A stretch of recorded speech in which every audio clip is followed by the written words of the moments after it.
евреям 11. Женщина, сестра, у кого кровотечение, даже пока я говорю сейчас, положите руку на себя, потому что ваш Бог, наш Бог, любящий Отец, прикасается к вам. И это источник иссякнет во имя Иисуса. 35 стиха по 39 стихи. Евреям 11 глава, 35 стиха по 39. Жены полюшили умерших своих воскресшими. Хорошо, давайте раньше, чтобы вы поняли, о чем речь. Давайте 33 стиха. 33 стиха. Кому-то Бог сейчас открывает правое ухо. Если вы положите туда ваш палец, все будет в порядке. Если вы слышите, вы потеряли слух на 60-65% правое ухо, пожалуйста, положите палец туда, и Господь это дело уладит. Значит, давайте из 33-го начнем считать. Которые верою побеждали царство, творили правду. Верою творили правду. Верою побеждали царство. Помните, о чем речь? Мы говорим о вере в этом месяце. Верою творили правду. Верою побеждали царство. Получали обетования верою. Обетования получали. Заграждали уста львов. Я раньше думал, что вот Самсон смог заграждать уста львов, потому что он был вот таким гигантом, двухметровым и силачом каким-то. Оказывается, это не так. Самсон может быть даже меньше меня ростом. И может быть даже я более крупный, чем он. Он был нормальным, обыкновенным евреем. То он не был силачом. Он это делал все верою. Нету ничего невозможно верой. Заграждали уста львов верой. 34 стих. Угашали силу огня верою. Давайте скажем верою. Они угашали силу огня. Что это? Вы помните эту историю? Авденаго, Седрак и Месак. То есть, когда бросили детей Израилевых в печь, они угасали, то есть огонь не могло их пожирать. Они это сделали, оказывается, не Бог. Очень важно, чтобы мы это поняли. Они, не Бог, они угасали силу огня. Это возможно верой. Это такой подвиг по силу веры. Они сказали, что мы войдем туда и выйдем целыми. Огонь нас не повредит. Они угасили силу огня верою своею. Вот одна из причин, почему я говорю, что есть некоторые беды, катастрофы, которые я не представляю себе, что могут случиться с членами этой церкви, которые постоянно слушают мои проповеди, которые делают то, что мы говорим. Если мы ходим во свете, тьма не может объять нас. То есть мы будем научены, как некоторые ситуации просто раскладывать и ставить на место. Так. Угашали силу огня, избегали острые меча. Это подвиги, они избегали острые меча. Так. Укреплялись от немощи верою. Это делали. Били крепки на войне верою. Прогоняли полки чужих верою, прогоняли врагов, полки врагов. 35 стих. Жены, теперь мы подходим к моей проповеди непосредственно. Все то, что я сделал, это просто резюме. Теперь жены получали умерших своих воскресшими верою. Получали умерших воскресшими. Иные же замучены были. Представьте себе, какой контраст сразу. то время, когда останавливают силу меча, погашают силу огня, воскрешаются люди из мертвых с ее верою, тут, наоборот, что-то резкое изменение в интонации. И здесь говорится о том, что замучены были верою. Тут не избавление от мучения, не спасение сверхъестественного от мучения, а наоборот, замучены. Но они терпели мучение верою. И это одна фраза. Заметьте себе следующую фразу. Не принявшие освобождение. То есть они были в узах, и они отказались принять освобождение верою. Не приняли, не принявшие освобождение верою. Они были в узах, их можно было освободить, но они остались в узах. Не приняли, отказались от освобождения верою. То есть, обычно мы слышим, что верою люди получали избавление, а тут наоборот, верою остались в рабстве. Дабы, чтобы получить лучшее воскресение. Для лучшего на будущее. Так? Есть моменты, друзья, когда нам не нужно чудо. И есть другие моменты, друзья, когда нам нужно кое-какие вещи претерпеть. Есть моменты, друзья, когда нам не нужно исцеление. Есть моменты, когда нам нужно претерпеть, когда Господь скажет, благодать моя довольна для тебя. Есть моменты, друзья, когда ты будешь молиться, а Бог скажет, вот я тебе не исцелю еще. Вам странно? Это норма. Они верою оставались, не отказались от освобождения. Верою они прошли мучения. Кто бы вы ни были. Это тема моей проповеди сегодня.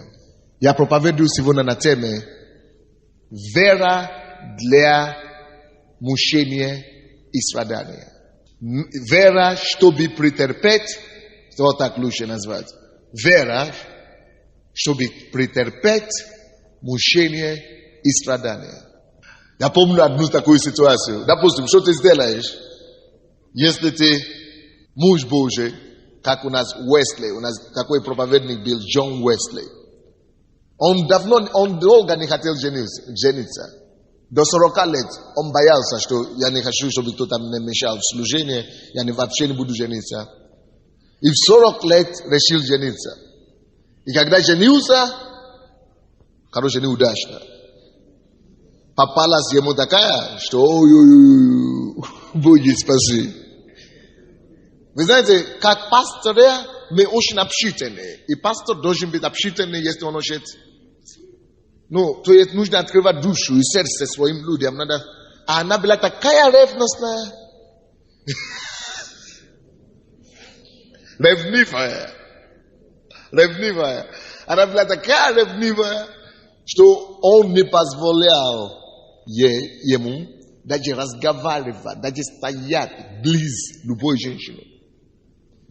Он не позволял ему, она, не позволяла ему рукопожать женщине любой. Если он это делает, рукопожает женщину, она высказывается свое сидение и начинает по-культурнее. В лесу, да, по лесу бить. Да. Набрасывайся на него кулаками, что хочешь. То есть, что поделаешь? Что нужно в такие ситуации? Единственное, ты не разведешься по проповедник. Интересно, да? Кто-то перекрестился там впереди. Господи спаси, Господи спаси. Потому что он еще не женат. И перекрестился, Господи спаси, Господи спаси. Я понимаю тебя. Да. А у некоторых это мужья такие. Что поделать, допустим, когда молодой человек приходит к тебе в церковь, делает предложение, а он говорит, как правильно, рубашка белая, пиджак на месте. Оказывается, человек по ночам ведрами это дело заправляется. А женщина, а девушка ждала же принца. Того и дождалась.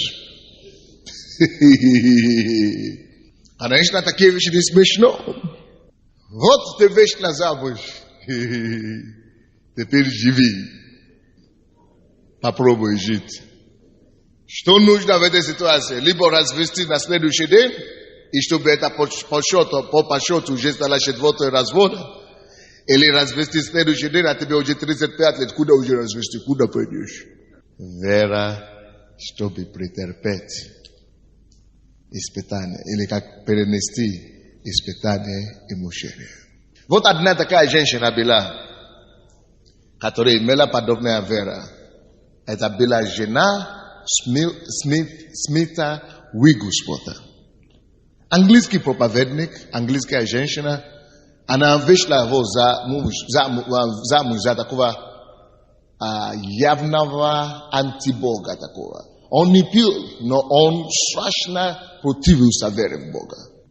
Он дает ей, он говорит ей, за каждый уход в церковь ты будешь получать по заднице по 20 шлопов.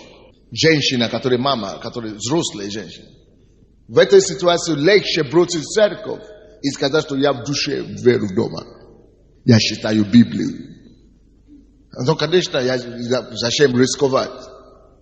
Но она рискнула и получила побои. И когда побои уже не помогли, он просто берет и не пускает ее домой. При 20-градусном холоде. Обувь еще собирала, чтобы в морозе осталось. Вот так. Без обуви. Морозе. Это такой жесточайший человек был. Вера, чтобы претерпеть. И благодаря вере в Иисуса, друзья, она не сдалась, не развелась, не сдалась, ничего. Вы знаете, что в результате? Он покаялся и стал самым великим проповедником до сегодня, кого Бог больше всего использовал в воскресении мертвых, чудесах и знамениях, больше, чем кого-то, кто жил в этом столетии.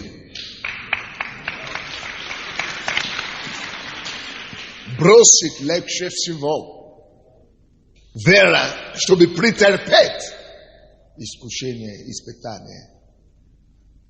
Понести.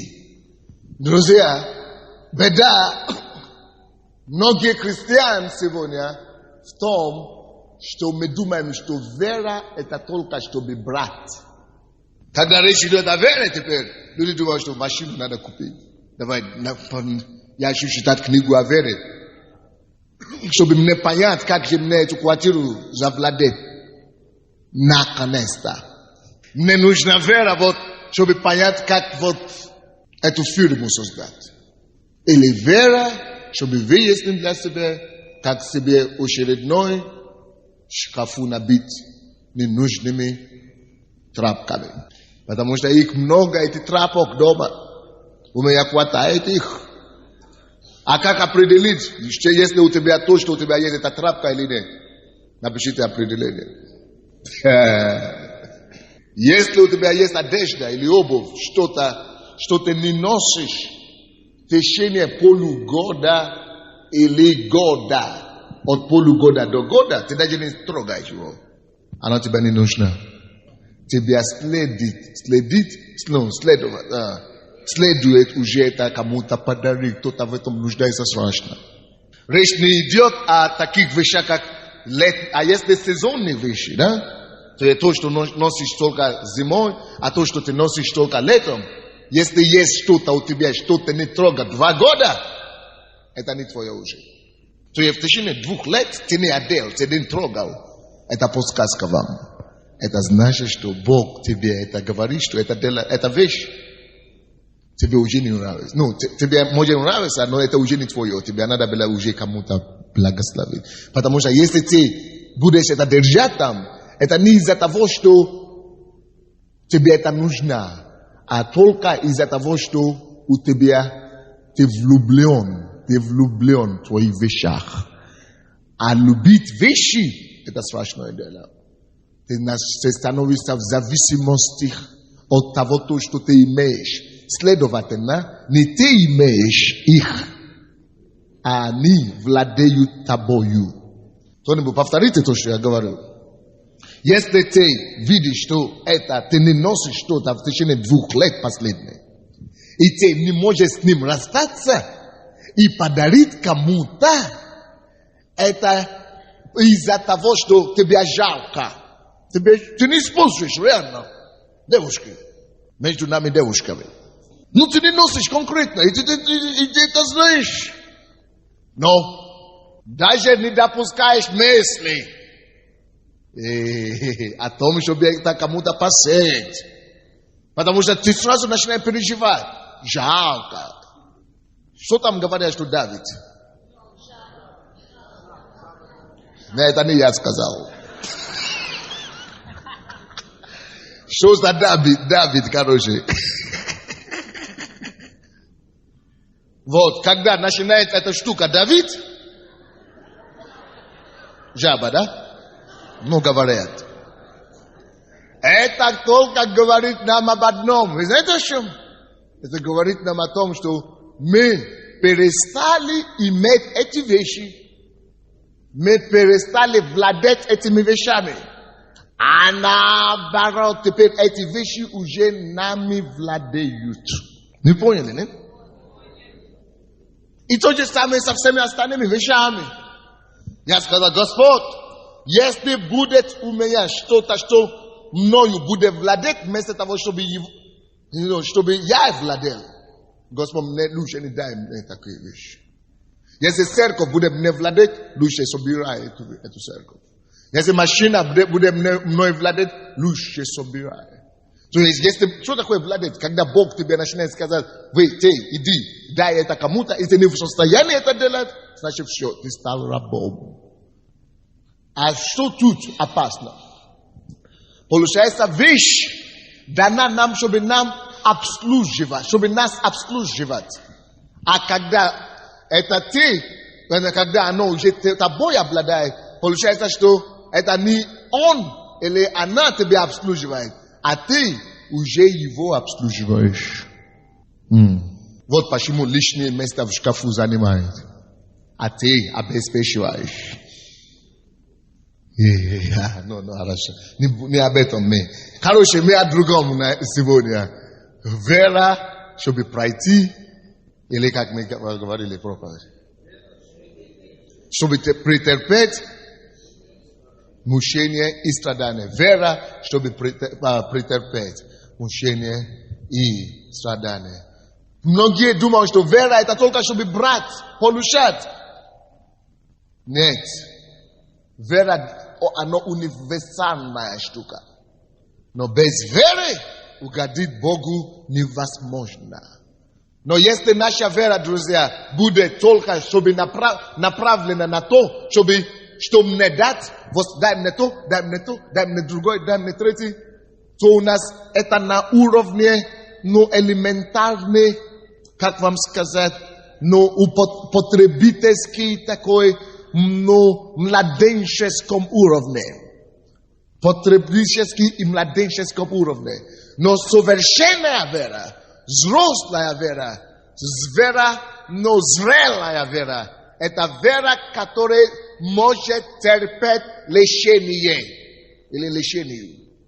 Вера, которая может претерпеть лишение без проблем. То есть вера, которая говорит, хотя это молодой человек, сосед, не прилагает и руку, и ногу. Я знаю, кому-то это слово знаю, с кем-то происходит. Но он-то не верующий, я это знаю. Однокурсник или кто-то там, коллега.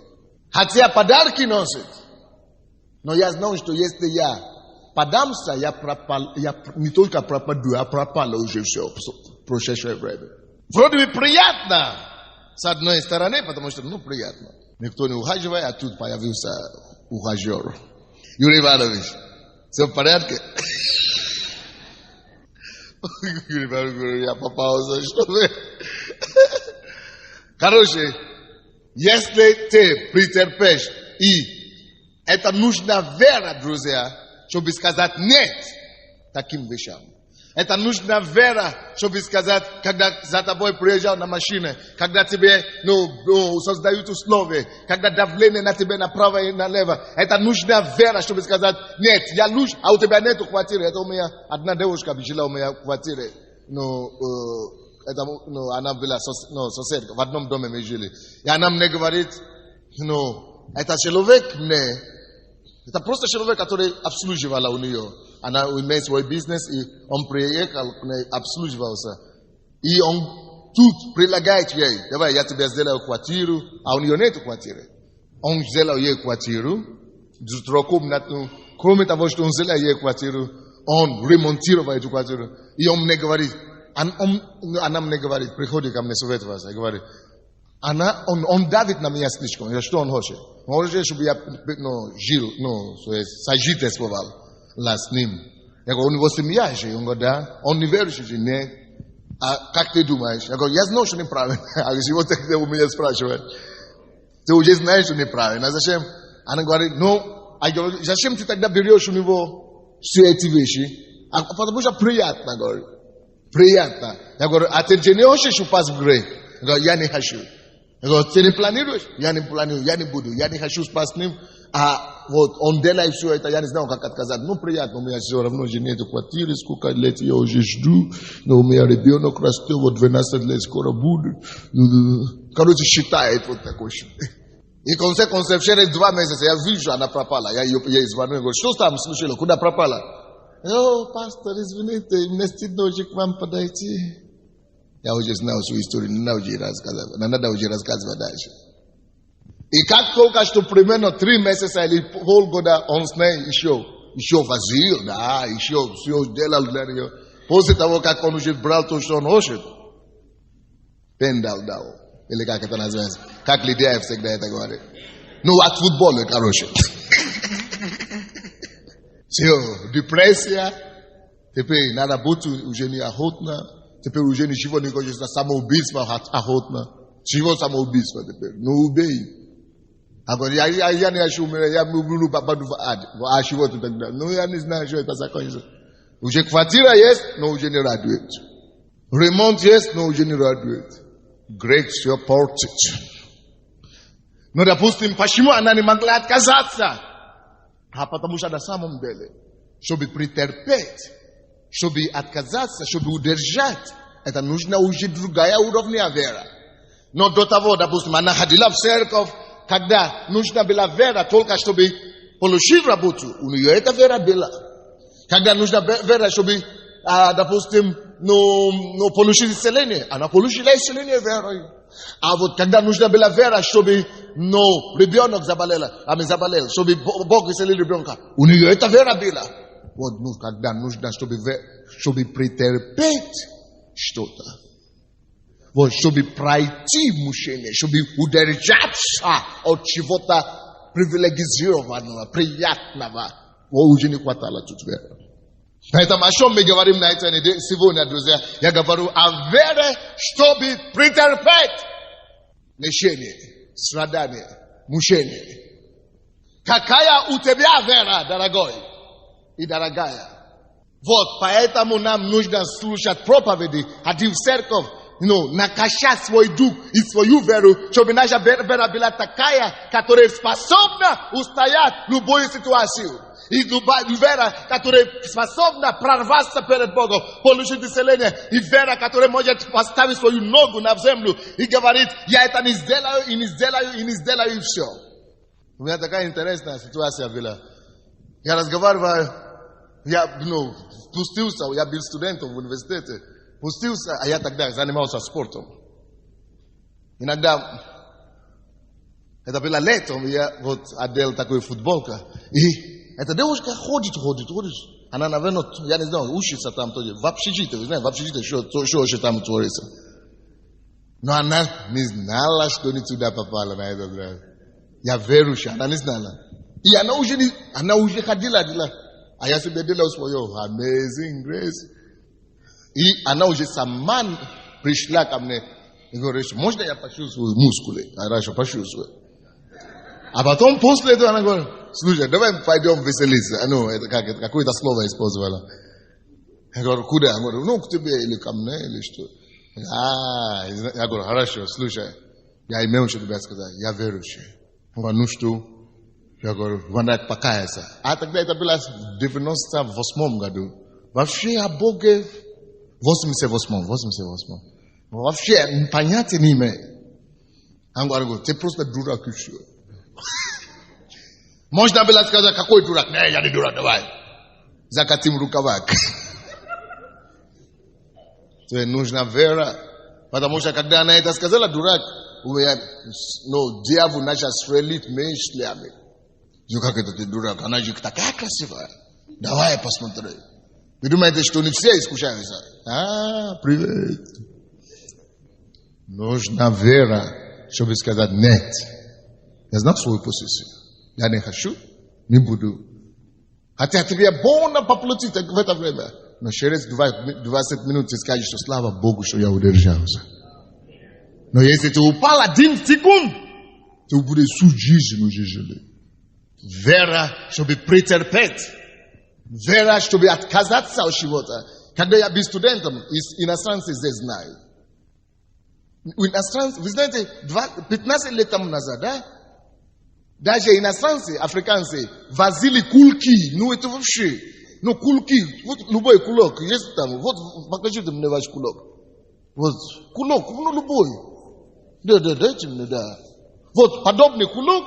Люди возили за рубежа. А это дается бесплатно, когда ты покупаешь какой-то продукт, ну, в Западной Германии, ну, и в Англии, да, в Лондоне. Тебе дают эти кульки, ложат туда. А они специально покупают, ну, допустим, это который, ну, суп, ну, какой-то мело.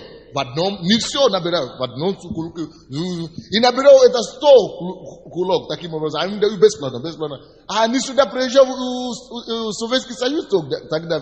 И продавались по 10 рублей. Ну, присутствуют. Бизнес закрутили. А джинсы, они говорят, возили джинсы туда-сюда. То есть, короче, иностранцы возили джинсы, компьютер, шарпы, то есть магнитофоны импортные. И продавали кроссовки, все. Но я тогда слышал, что это Советский Союз, это бизнес. Повсюду это называется бизнесом. А вот Советский Союз назвали это репутация или какой-то. Спекуляция. Спекуляция. И я слышал, я сказал, Боже мой, если это грех, я не буду этим заниматься. Написано, что, всякая власть от Бога, а если они говорят, не молись, я буду молиться. Не занимайся бизнесом, это с Богом не связано. Ну, я не буду. И я жил на 70 рублей, 78 рублей. Потому что была договоренность наше государство и Советский Союз, чтобы на государственную стипендию только жили. А все остальные студенты делали вот такие продай и купи. И начали зарабатывать деньги. Мои одноклассники строили дом в Африке, купили себе машины, у них был холодильник в общежитии, кровать такие деревянные, а у нас были только вот это ленинские кровати, которые, как баницы, которые, железные, да. А у меня же, если другие советские студенты тоже жили в общежитии, но они могли ездить в село, могли ездить к маме, папе, а я же никуда поедешь. Могли возить варенье и так далее, картошку, сало и все. А тебя живи как можешь. Это было тяжело. Но я всегда думал, Господь, я это делаю не потому, что Советский Союз говорит, что это спекуляция, но потому, что Твое Слово, я хочу жить по Слову. И были верующие, с которыми со мной приехали, они сказали, какая разница, Бог-то тебя не осуждает, это только они тебя осуждают. Начали логику вырабатывать, оправдание по-всякому, какая разница, ты сам, как можешь, на все можешь объяснение найти. А я чувствую в сердце, что мне это не надо. Поэтому я лучше буду страдать. И стало 3 года, А вы понимаете, это то же самое, что вы сейчас живете сейчас, да?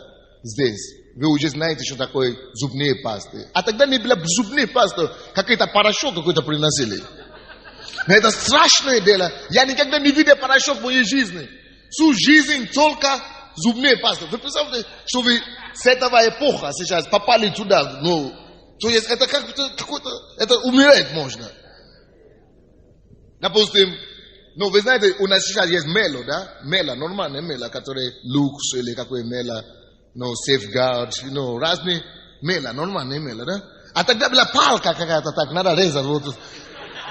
А вот эта палки, я не знаю, как назвали, мы дома только одежду чистили, только кухню использовали. Ну, хозяйственное мало, а люди купались. И нужно было жить в одежде, которую я привозил из дома. Ну, трусы, ну, сколько было, ну, 5-10. Однажды, когда я видел, что трусы продавались там в магазине, я думал, о, продается. Когда я пошел, очередь 200 человек было. Мужские трусы, все женщины на очереди. Женщины, мужчины, не важно. Но представьте себе, вы никогда не видели такие вещи. Это ты попал. И иностранцы и могли ездить на Запад. И сами покупать для этого себе. А тут ты не будешь драться с бабушками, с дедушками, с вместе, чтобы... Это очень тяжело. И нужно было выжить. То есть, я думал, 3 раза, я поэтому думал, я с ума сойду. Я честно думал, что я уже все, поеду уже. Ну, короче, психиатрически. Что я просто съеду. Но вы знаете, Бог сохранил. Нужна была вера, чтобы выдержать. Один мой не только однокурсник, но он со мной приехал. Он даже со мной жил в комнате. Мы вместе с ним молились. Он начал вот торговать вот так, потихонечку. Сначала начал комфортабельно жить. И мне тоже помогал иногда. Короче, купил себе все то, что надо. Но он на этом не остановился. Пошел дальше. Но деньги же дают искушение еще больше. И он думает, почему не могу себе позволить, почему я должен себя лишить. Но я имею деньги, зачем я должен себя лишить? Зачем лишить? Сначала оружие вещи начал, чтобы не лишить, себя покупать, а потом уже зачем себя лишить. Ну, выпить, ну это же коньяк, это же не водка. Ну, я водку никогда не буду пить. Это же шампанский, зачем водка? Не, шампанский, только шампанский. Зачем тебе? Санди, это ты уже фанатом стал, это ты уже... А я не буду фанат, я буду нормальный. Нормальный. Потом, ну, люди начали видеть, что он хорошо одет, что он выглядит, потому что он не развивал свою веру. Знаете, иногда, когда ты даже хорошо выглядишь и смотришь, это тоже нужно веру, чтобы выдержать. Иногда, даже когда у тебя деньги, это нужно веру и силу воли у себя построить хорошо, чтобы выдержать, что у тебя деньги, и ты не будешь использовать его, как все используют свои деньги. То есть, ну, это давление определенное. Если ты не подготовленный, ты будешь думать, что да, у меня деньги, я могу себе позволить, почему я должен лишиться. А эта вера нужно иметь, чтобы, ну, Бога, что я имею это, но не для этого. Вот он не мог. Он думал, раньше он жил без этого, но потом водка пошла, потом девушки пошли, потом еще больше. Потому что надо встречаться, надо делать красиво выглядеть, надо стол делать, надо, короче, компании надо. И все, он не заметил. Короче, мой человек, друг, который со мной молился, умер здесь, в Киеве, алкоголиком. Верующим приехал со мной, пошел в ад, проповедовал со мной. Вера, чтобы пройти испытание. Вера, чтобы выдержать. Даже если у тебя уже деньги, нужна вера, чтобы держать себя в русле. Что эти деньги я буду использовать только, чтобы прославить Господа. Я не буду растрачивать его в казино, или по женщинам, или по это самым. Нужна вера. Но сейчас, пока у тебя нет денег, если ты не будешь развивать свою веру в этом направлении, когда будут, ты даже не поверишь, как это тебя просто унесет. Так просто возьмет. Ты даже не поверишь, что с тобой самим происходит. Неужели это со мной происходит? Я, допустим, когда у нас было семейный ретрит в феврале этого года, семейное возвращение в Эдем, там была пара одна, которая учила нас. И я говорю, и они нам рассказывали, как он изменял свою жену, и потом жена тоже рассказывала, как она простила ему. Это супружество на всю жизнь. И вот один из них, он был бизнесмен. Раньше он просто был, они говорили, я говорю, как это чувствуется? Как ты дошел до этого? А он говорит, потому что раньше мы женились, когда я еще был, я был студентом, мы были студентами, закончили университет, пошел работать на заводе, простой рабочий инженер, а она дома с детьми, все советские, мы жили как все. Мы жили 20 лет или 15 лет, у меня даже в голову не пришло, чтобы изменить свою жену, потому что мы жили нормально.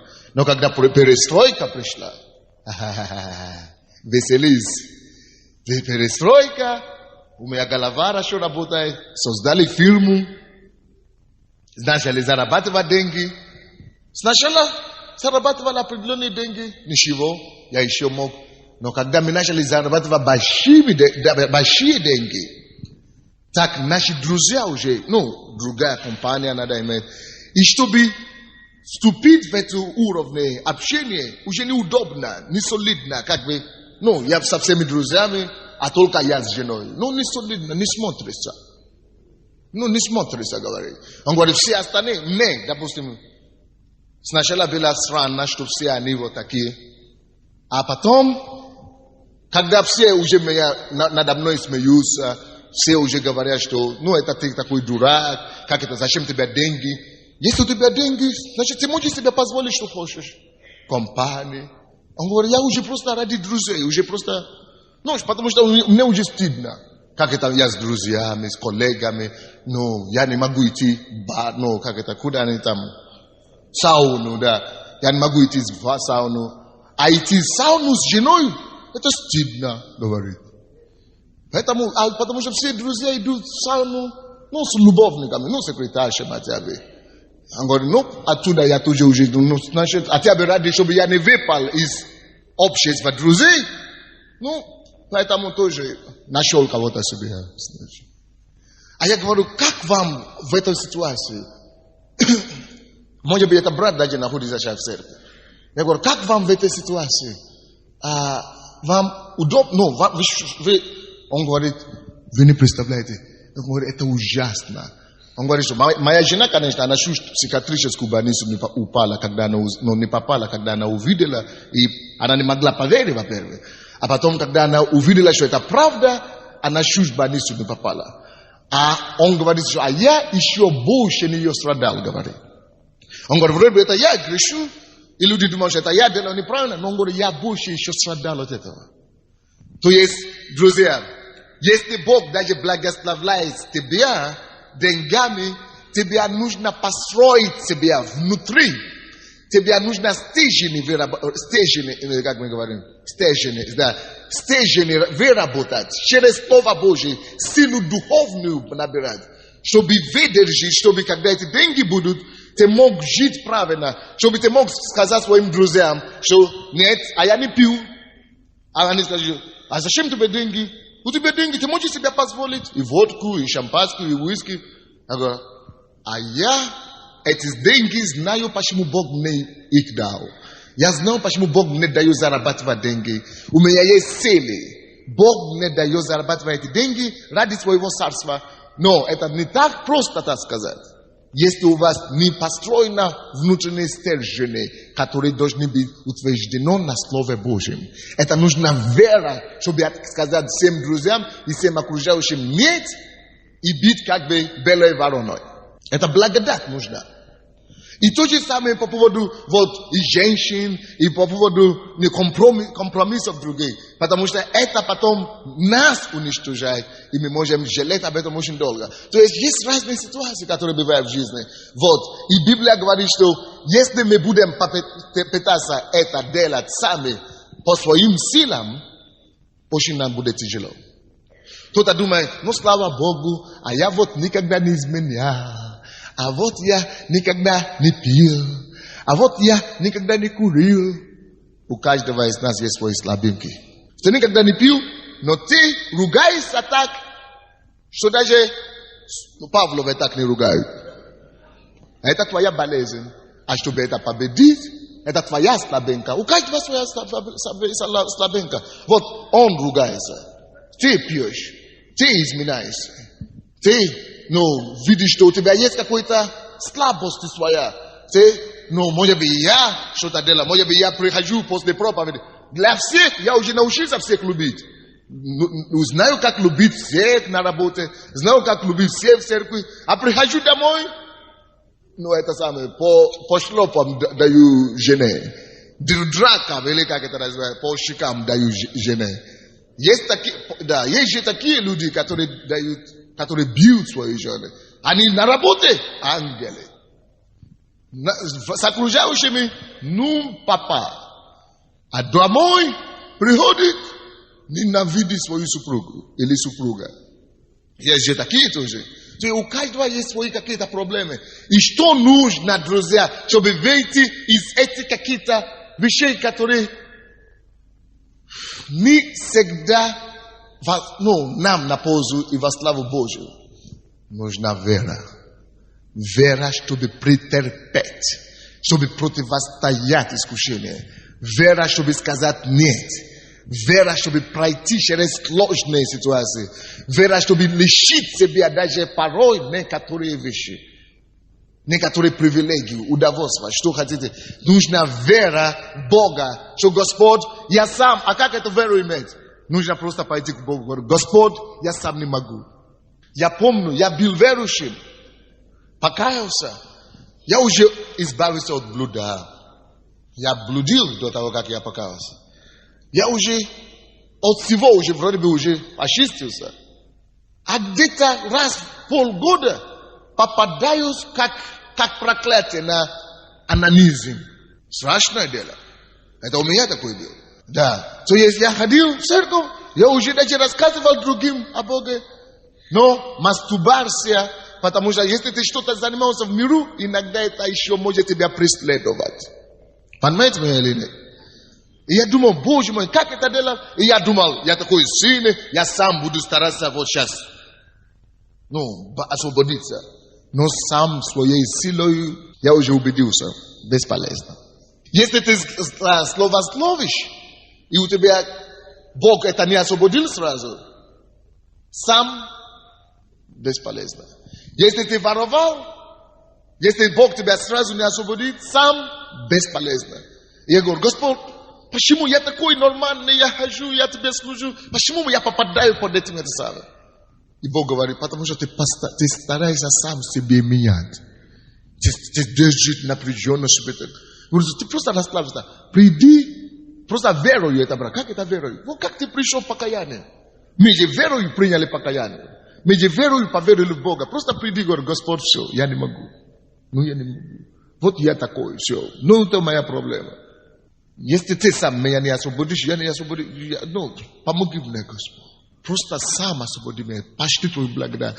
И верою, как когда мы когда-то покаялись перед Богом, и мы верою приняли прощение, что Он простил нас, наши грехи. И мы стали с колени, или стали с молитвой, и пошли дальше, и действительно мы были прощены. Действительно Иисус вошел в наше сердце. Верою, таким же образом мы приходим к Богу за эту проблему и говорим, Господь, освободи меня. Именно искренне мы исповедуем, что я такой, я не могу ничего сделать. Пошли свою благодать. И верою мы встаем с этой молитвы и говорим, Господи, я благодарю Тебя, что Ты меня освободил. И каждый день верою нужно ходить в этой свободе. Каждый день. Надо выходить из дома, зная, что если полагаться на себя, я опять упаду в этот грех. Если полагаться на себя, я опять запьюсь. Если полагаться на себя, я опять заколюсь.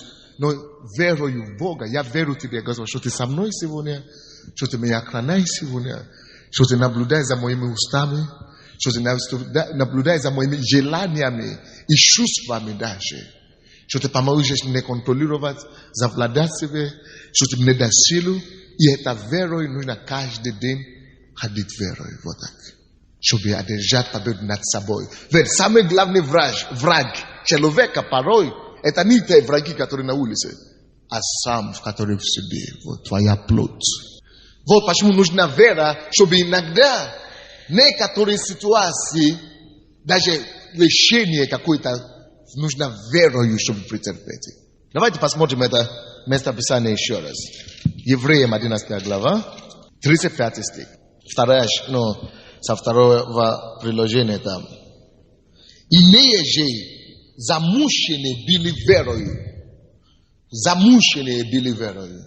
Есть некоторые ситуации, которые необходимо нам претерпеть даже мучение какое-то направление. Допустим, может быть, даже женщины, которые беременные, беременные женщины. Вы знаете, какое-то мучение надо тоже терпеть, правильно? Как-то не молиться и так далее, но надо терпеть это.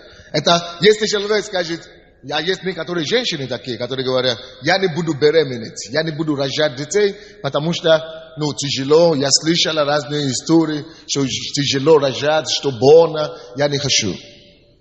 Вот, для этого нужна вера.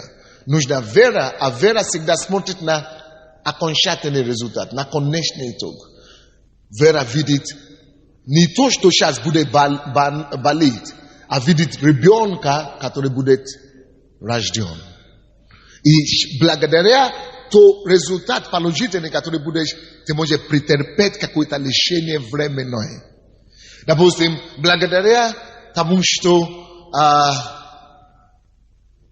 ты знаешь, что у тебя получится в твоем бизнесе или на работе.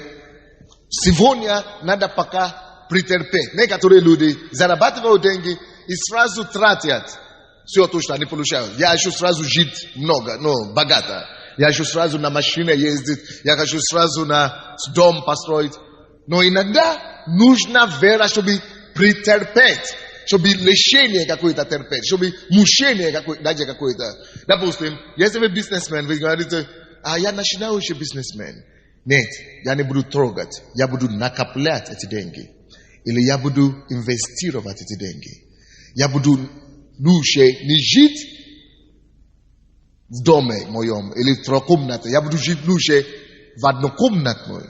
Это мучение своего рода, да? Но я лучше буду терпеть это мучение на короткое время для того, чтобы Бог мог благословить мой бизнес, чтобы через 2-3 года, 5 лет, чтобы я мог уже иметь достаточно, чтобы себе позволить построить уже себя дом.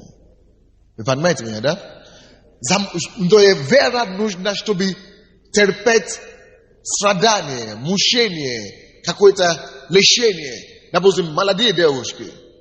Что это стоит нам, да? Или мальчики тоже. Что это стоит? Просто как все, начинать встречаться направо-налево и пробовать, то будет. Но верой можно сказать, Господь, ты знаешь моего мужа. Не только 19, или 20, или 30. Я не знаю кто, но я не буду гулять. И я именем Иисуса не буду. Я отказываю этим всем, которые проходимся. Я отказываю им, ожидая, что я вера видит что-то наперед. Благодаря, ради того, что ты мне даст, своего мужа от Бога, который ты мне даст. Я лучше буду мучение, как бы для плоти это мучение своевременно. Я лучше буду терпеть это мучение сейчас, чтобы потом иметь свою волю на мою жизнь. Это понятно нам или нет? Вот это то, что сделали эти люди в Библии. Они терпели мучение. Они были замучены верою. Знаете, это не просто. Плоть наша всегда желает что-то удобное, что-то легкое, что-то, которое удовольствие дает, что-то, которое сразу дает какое-то удовлетворение. Но мы всегда должны знать, что если мы попросим у Бога благодать, чтобы терпеть и даже мучиться какое-то время, то мы знаем, что за этим мучением Бог потом даст что-то несравненно большее и сильнее. Аминь. Многие верующие думают, что если мы уже поверили в Бога, что у нас уже не будет проблемы, неприятностей и так далее. Это неправда. Конечно, Бог помогает нам, но у всех будут проблемы. Единственная разница между нами и теми, которые в миру, которые не живут без Бога, это то, что когда ты без Бога, тебе приходится самому решать свои проблемы. А это страшное дело. Ты сидим станешь очень быстро. А когда мы с Богом, мы знаем, что даже когда мои силы уже в исходе, я могу поднимать мою голову на гору, откуда приходит мою помощь. Можно молиться и говорить: Господь, подскажи мне, направь мне ко мне людей, но помоги мне. И Господь помогает нам, чтобы мы выходили из этой ситуации намного проще, чем людей, которые живут без Бога. Но то, что проблемы будут у каждого из нас, испытания и вызовы, я вам гарантирую 100%. Но чтобы нам выйти из этих всех наших проблем, нужно опять же что? Вера. То есть нам нужна вера, чтобы пройти испытание. Давайте мы все это скажем. Нужна вера, чтобы пройти испытание. Испытания будут, но нужна вера, чтобы пройти эти испытания. Давайте откроем 1 Коринфянам, 10 глава. 1 Коринфянам, 10 глава, 12-13 стихи. Допустим, кто смотрел наши передачи в субботу? Кто-то, допустим, звонит и говорит: что у вас за церковь? Это интересно, говорю. Он говорит: как это смешно, что вы такой черный, и вы пытаетесь нести нам свет. И наши люди, которые... Одна сестра, может быть, она даже здесь в зале. Я не знаю. Но она звонит, она молодец. У меня, короче, нашелся защитник. Вы знаете ее, да? Она звонит из дома по телефону на прямой эфир. Вопрос задавать. Она говорит: спасибо вам, пастор Сандей. Мой сын был наркоманом 2 года. Мы ничего не могли делать. Но мы пришли в вашу церковь, и мой сын теперь вернулся домой, он не наркоман, он ходит в церковь со мной, и все. Теперь этот человек, который говорит: черный пастор. И начала им считать. Хорошо сделала, молодец. Пускай побольше таких членов будет. Но, допустим, люди задают мне вопрос: зачем вы, особенно на Западе, как мои друзья, они говорят: зачем ты там на Украине? Вообще непонятно нам говорят. Вот, допустим, кто-то говорит: зачем вам, если тебя там кругают, а я там смею себя? Потому что мне не задело. Потому что я вижу, нужна вера. Послушайте, что какая логика. Если я не в состоянии терпеть оскорбление сейчас, если я не в состоянии терпеть, что меня черномазы называют, тогда я не увижу никогда урожай душ. Тысячи и миллионы, которые придут к Богу на Украине. Допустим, первый мой год на Украине, может быть, вы даже не знаете об этом. 4 раза меня грабили, квартиру мою. 4 раза. Несмотря уже на то, что черномаза, шоколад и так далее. И представьте себе, послушайте, представьте себе, что в этот первый год, я скажу: меня ругают, грабят, я уеду. Если бы я уехал, мои глаза бы не видели тот результат, который мы сейчас имеем. Вы видите логику, да? То есть нужна вера. Нужна вера, чтобы конкретно претерпеть мучения. Какие-то мучения, они необходимы для нас. Какие-то страдания, они абсолютно нормальные и логичные. И послушайте, даже самое интересное. Бог будет пропускать страдания некоторые в вашу жизнь. Чтобы вы знали. Бог некоторые страдания будет сам пропускать их. Слушай, если бы твоя жена не заболела этой болезнью, ты бы не пришел в церковь сегодня. и тебе не обрел эту радость, которую у тебя теперь с Богом. Слушай, если бы это твой сын не стал наркоманом, ты бы не имел такую жизнь, которую ты сейчас имеешь. Слушай, Бог будет терпеть и позволять, и допускать, чтобы мы прошли через какие-то неприятности, чтобы мы могли смириться перед Ним, чтобы мы могли стать на колени и сказать: Господи, не я, Божий, не я, но Ты. И слушайте, Бог будет допускать также порой, чтобы некоторые вещи у нас не получились, чтобы у нас некоторые сделки не получились, чтобы у нас некоторые, о чем мы просим и молимся, не состоялись именно в то время, которое мы просим. Чтобы смирить нас, приземлить нас, чтобы опять же нашу веру в Него взрасти, чтобы мы могли вернуться к Нему и сказать: Господи, все. Я думал, что это я такой крутой раньше. Я думал, что это сам все могу. Но теперь я понял, что я без Тебя ничего не могу. И я прошу Тебя, помоги мне. И тогда опять Его благодать приходит. То это нормально вообще-то. Иногда пройти через сложности, трудности, испытания, потому что это все к пользу нашим. Давайте прочтем эту 10 главу Коринфянам, 12-13 стихи. Написано: поэтому или посему, кто думает, что он стоит, берегись, чтобы не упасть. Потому что порой, знаете, натура человеческая это такая, что если у нас все идет гладко, все хорошо, мы начинаем думать, что это вот, видите, как я стою, вот это я так стою, вот это. Не поклонитесь. Вот не поклоняйтесь, это я герой. Я уже маленький Бог, Бог маленький, Божьем, я уже маленький Божьем тут, вот, вы не поклоняетесь.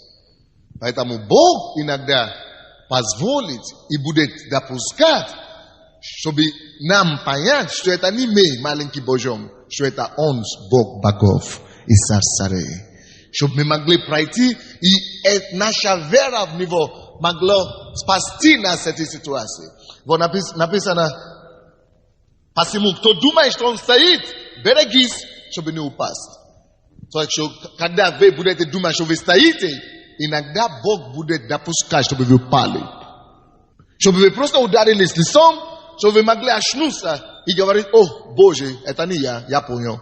Все, ты. Но проблема, когда мы с вами начинаем думать, что верующим вообще нельзя падать. Это тоже ложь. Потому что кто-то думает, что верующий вообще, если я падаю, значит, я больше не могу ходить в церковь, я согрешил, я плохой, я не такой, значит, зачем я вернусь к Богу? Нет.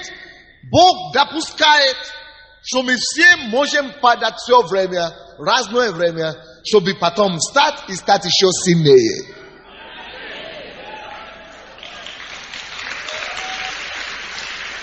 Бог это видит. Слушай, как вы думаете, когда Бог тебя призвал, ты думаешь, что Он не видел заранее, что у тебя такие слабости, Он все знал. Но все равно тебя полюбил. Все равно за тебя умер. И Он знал, что ты упадешь 10 раз ровно. Но Он знает, что если ты поднимешься и будешь пойти с Богом, что Он тебя будет всегда поддерживать. Потому что ты стремишься к правде и к истине. И понимаете меня, да? И иногда эти падения и эти трудности во славу Божию, чтобы мы себя не создали какие-то впечатления неправильные, чтобы мы могли всегда в нем уповаться. 13 стих говорит: вас постигло искушение не иное, как человеческое. То есть все то, что с нами происходит, это норма с людьми. Это человеческое, это норма. Но нам повезло, что Бог с нами, который избавит нас и поможет нам от этой ситуации, в этой ситуации. И верен Бог, написано, верен Бог, который не попустит вам быть искушаемыми сверх сил, но при искушении даст и облегчение, так, чтобы вы могли перенести. То есть Бог не допустит, чтобы то искушение, которое мы с вами проходим, чтобы оно было сильнее нас. Он говорит, он не допускает это. Так что если мы с вами находимся в каком-то искушении, это потому что Бог уже видит выход с этой ситуации. У Бога уже выход есть. Так что в том ситуации, в которой вы сейчас находитесь, в том испытании, в котором вы сейчас находитесь, не переживайте. Релакс. Расслабьтесь. У Бога уже выход для тебя есть. У Бога для вас уже выход есть. Только что нужно от вас? Нужно, чтобы вы укрепили вашу веру в Господа. И чтобы вы сказали ему, Господь, я полагаю на себя. Я ничего не могу. Я ничего сам не могу делать. Но в тебе и с тобой я могу это все делать. Только с тобой, только в тебе. И нашей верою мы воюем против нашей слабости. Нашей верою мы укрепляемся в немощах. Нашей верою мы проходим через трудные времена. И нашей верою мы даже терпим лишение. Есть моменты, друзья, послушайте еще. Такой.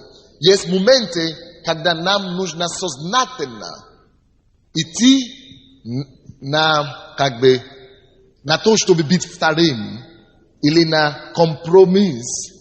Или чтобы терпеть лишение, что-то, которое нам, допустим, принадлежит по праву. Допустим, брат мне, допустим, он мне наступил на ногу. Молодец.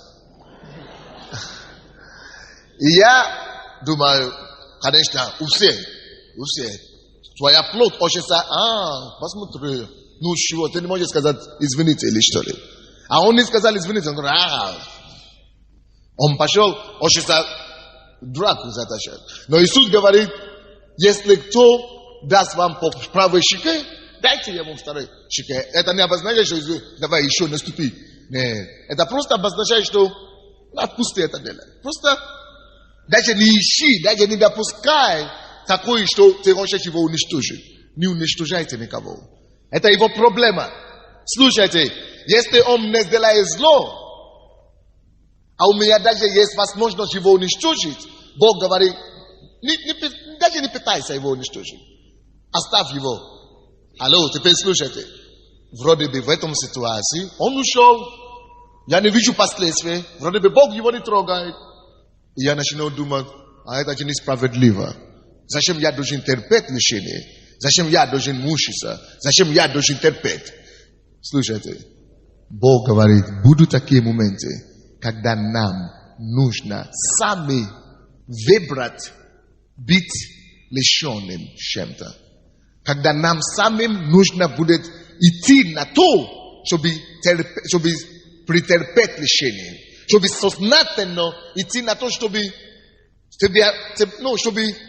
лишиться какой-то твоего даже права. Почему? Потому что в данной ситуации, может быть, Бог спасает меня от какой-то проблемы. Допустим, если бы я его ударил обратно, а он бы упал и умер. Вот на дня был у меня один брат. Кто-то на его любовницу напал. А эта женщина, и женщина закричала, чтобы он помог. А это не его жена, это просто любовница. И он пошел на драку с этим человеком. Как только что он ударил его, это человек, брат из нашей церкви, тот упал и через 20 минут умер. Это, конечно, самозащита, можно сказать. Но защищает девушку. Но Иисус же не дурак, когда сказал, мы же верующие, мы это знаем, да? То есть не отдай зло за зло. То есть зло никому не спасает. Никого не спасает. Теперь кто-то уже умер, все, а ему придется платить еще за это. Если только секунду держать себя и послушаться заповеди Христа, всегда выгодно слушаться Богу. Даже если нам не видно, мы думаем, это я лишаюсь, это невыгодно, это несправедливо, это лишено. Слушай, если ты слушаешься Богу в данном случае, я тебе говорю, как ни крути, Это тебе выгодно. Может быть, ты пока это не видишь, но через время ты это увидишь. С другой стороны, даже если ничего не произошло с ним, мы будем драться, милиция нас берет, и мы оба страдаем. Это с другой стороны. Третьей стороны, допустим, ничего не случилось. Я его побил, все, пошел, и он тоже пошел. Но в этом случае я лишаю Бога возможности вступиться за меня. Тогда Бог тебя оставляет. Ага, ты такой крутой, да? Я не важен, да? Богом, я свою жизнь. Ага, ты так хорошо. Теперь живи твою жизнь. И вы знаете, из-за того, что я получаю, занимаю место Бога, чтобы сам себе быть защитником себя, Бог убирает руку. Из-за этого, это страшное дело. Не дай Бог, чтобы Бог убрал руку с нашего дела. Я говорю, не дай Бог, чтобы Бог убрал руку свою из твоих дел, из моих дел. Потому что когда Бог убирает руку вот таким образом, все неприятности, с какой только, ты же защитился от этого. Но придут потом такие неприятности, от которых у тебя просто уже сил и средств нет защищаться. Поэтому нужно, Бог Иисус говорит, благословляйте врагов ваших. Ну, благословляйте. Ну, не держите обиду. Вот, перед Богом я сейчас говорю. Перед Богом. Нету ни одной души на свете, на кого я злой, у кого я держусь, кому, который мне не нравится. Нет одна душа. Нету ни одной души на свете, кого я не люблю. Ну, я всех люблю. Нельзя клянуться. Я серьезно говорю. Бог знает. То есть, даже те, которые мне сделали самые ужасные пакости, я их люблю, как и мои братья и сестры в церкви, которые меня любят. Серьезно. Я не помню, в каком году, я всегда это говорю, это правда, и Бог мой свидетель. Я не помню, когда я последний раз разозлился или гневался на кого-то. Потому что всегда выгодно так жить. Это я вам 100% говорю. Вы будете сами, во-первых, храниться в целостности, в здравии. Бог будет наблюдаться над вами. А потом Бог будет поднимать защитников с многих мест ради вас, чтобы вас защищать. Другие люди будут за вас сражаться и будут вас защищать, так как вы даже не смогли бы сами. Но если бы вы сами вступили в драку, Бог отходит, и тогда вам приходится самим справляться. Допустим, в этом случае, когда драка, он побил его, он ушел, я могу угадать, что произойдет. Он уйдет, а потом, через месяц, он соберет свою банду, ребята из его двора, которые его знают, или заплатит каким-то хулиганам, и они тебя будут поджидать где-то через какое-то время. Ты думал, что ты уже разобрался, ты уже ушел свободный, да, герой. Вот в духовном мире так и происходит. Когда мы не отдаем Богу, то есть это нормально, друзья. Что я хочу говорить? Чему я склонюсь? Я склонюсь к тому, что это нормально иногда, особенно по побуждению Бога, терпеть лишение. Это не потому, что ты дурак. Это кто-то скажет, но они же подумают, что я дурак. Но же подумают, что я такой. Нужна вера, чтобы перебороть эти мысли о том, что они же подумают, что я дурак. А что люди скажут? Нужна вера в Бога и благодать, чтобы это перебороть. Чтобы Бог тебе дал силу закрыть глаза, простить, идти дальше. Есть такие моменты. Если вы будете всегда думать, что вы должны все выиграть, и победителем выходить все, иногда жизнь ваша будет сплошная борьба, сплошный конфликт. Написано, даже Бог не разрешил Давиду построить ему храм. Вы знаете, по какой причине? Кто знает, по какой причине? Почему? Потому что много крови пролил. Он слишком много людей убил. Бог говорит, твой сын построит мне храм, но не ты. Ты слишком много крови пролил. То есть иногда это не выгодно разливать кровь чужих. Иногда нужно благословлять их, пускай Бог сам разберется потом. А я вам скажу одно, Бог, Он лучше умеет разобраться, чем мы с вами. Он еще потом поставит тебе венец, Он даст тебе венец в голову за то, что ты удержался свое время. То есть вера, которую нужно иметь Бога, чтобы довериться Богу, что Господь отомстит за меня.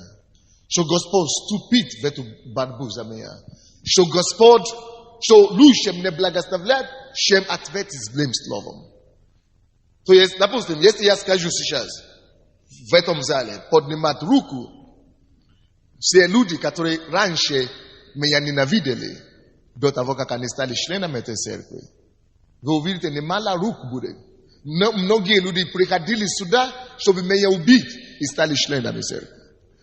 Есть люди, которые пришли сюда, чтобы поджигать это бензином, потому что они думают, что их жены сюда ходят, и думают, что мы здесь, плохими делами занимаемся. Это твой негр, я сейчас вас приходит, сидит, слышит, и Бог прикасается, и сами становятся членами церкви. Но если бы я слышал, как он ругал раньше, как он звонил, как он писал письмо, как он проклинал, если бы я ответил на это все, я бы не дождался и увидеть, как эти все люди потом становятся членами церкви. Кто-нибудь понимает, о чем я говорю? То есть мы с вами должны иметь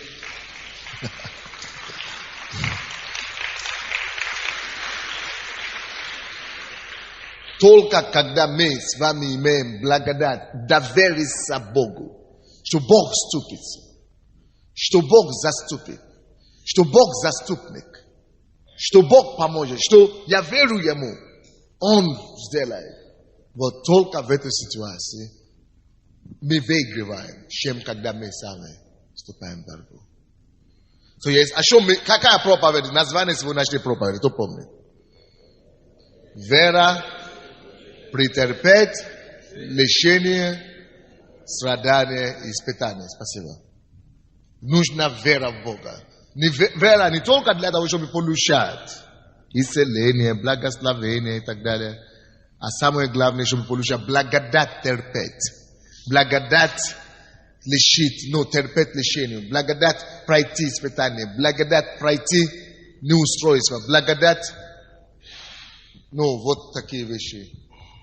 То есть то, что не очень, иногда не совсем выгодно нам. И вообще иногда, наоборот, очень, как вам сказать, очень могут нас даже уничтожить. Вот, и терпеть это нужно благодать. А благодать нужно принять верой. Написано, ибо благодатью вы спасены через веру. Всякая благодать доступна нам через веру. Все то, что я говорю сегодня, это благодать нужна. Но для этого нужно веру подключить, чтобы эта благодать высвободилась. Благодать через веру. Нужно поверить Богу, что Господь мне даст благодать. Терпеть это лишение. Терпеть, пройти через эту ситуацию. Пройти через это мучение. Пройти через это испытание.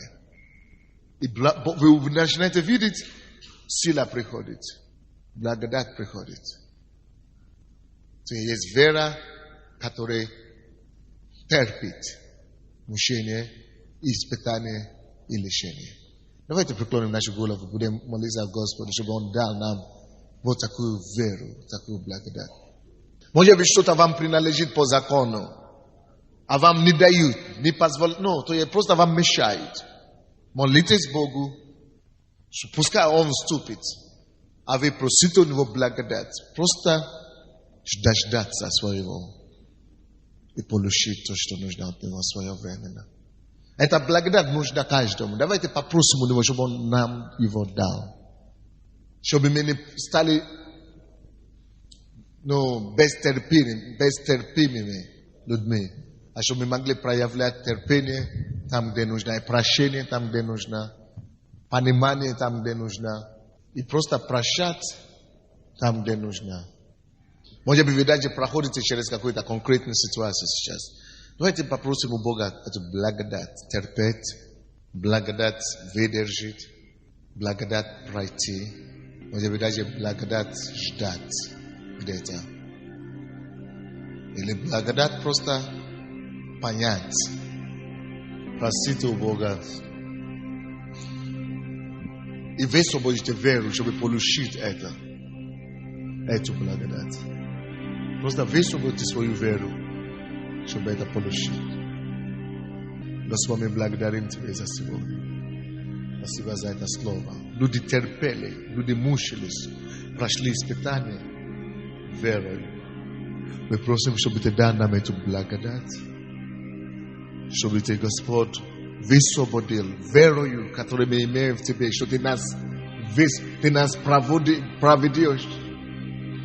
Мы верим в Тебя, Господь, что Ты нас проведешь. И мы высвобождаем эту веру в Тебя, Господь. Излей Твою благодать, соответствующей ситуации для каждого.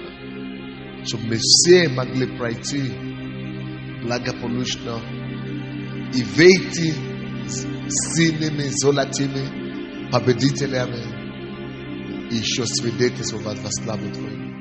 Господь, мы слышали Твое слово сегодня, что нам нужна вера, чтобы пройти через сложности, чтобы претерпеть и пройти через сложные обстоятельства. Я прошу Тебя, чтобы Твоя рука пришла над всеми нами, чтобы этот дух веры не только получать, но и пройти, и претерпеть, чтобы это высокого уровня веры, вера для, но зрелая вера, чтобы пришла на эту церковь.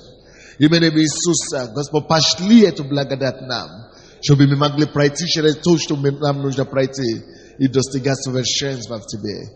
Будь прославлен, Господь, во имя Иисуса Христа. И весь народ Божий сказал: